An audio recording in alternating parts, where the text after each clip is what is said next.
Hello everyone, আসসালামু আলাইকুম। সারাদিন পর বাসায় আসলাম।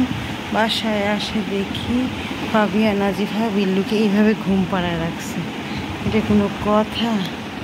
গামছা দিয়ে দিছে হচ্ছে ওর কাভার, আর এই দিকে ব্যাগ দিয়ে দিছে বালিশ, আর দিয়ে দিছে কোল বালিশ।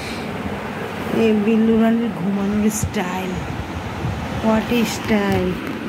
দিনের বেলা আরাম করে ঘুমাবে, আর রাতের বেলা ঘুরে বেড়াবে সারা বাড়ি। এই যে কি সুন্দর করে ঘুমাচ্ছে এখন, লায়ন স্টাইলে ওই মাঝে মাঝে ঘুমায়। তখন ফাবিয়া নাজিবা খুব গর্ব করে বলে, আম্মু দেখো আমাদের বাসায় একটা লায়ন আছে।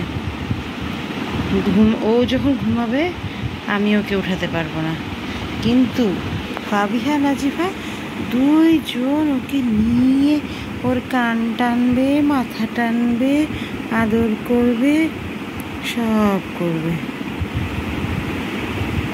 কি সুন্দর কোল বালিশ দিয়ে ঘুম পাড়াই দিছে, বাহ! কি আদর, কি যত্ন! নিজেরাও মনে নিজেদের এত যত্ন নেয় না।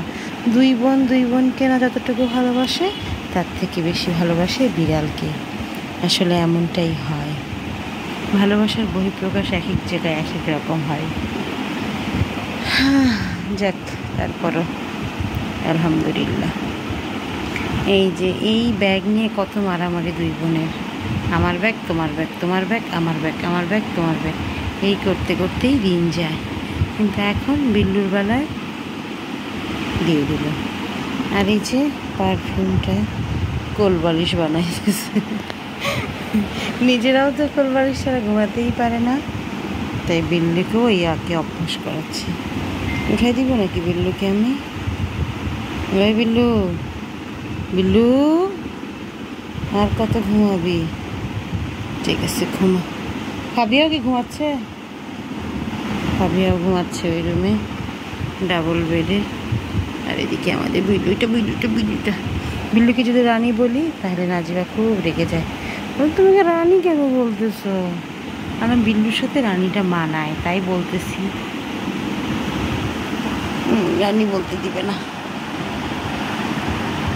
ও বিল্লু, আমার বিল্লু রানী, ওটা মা।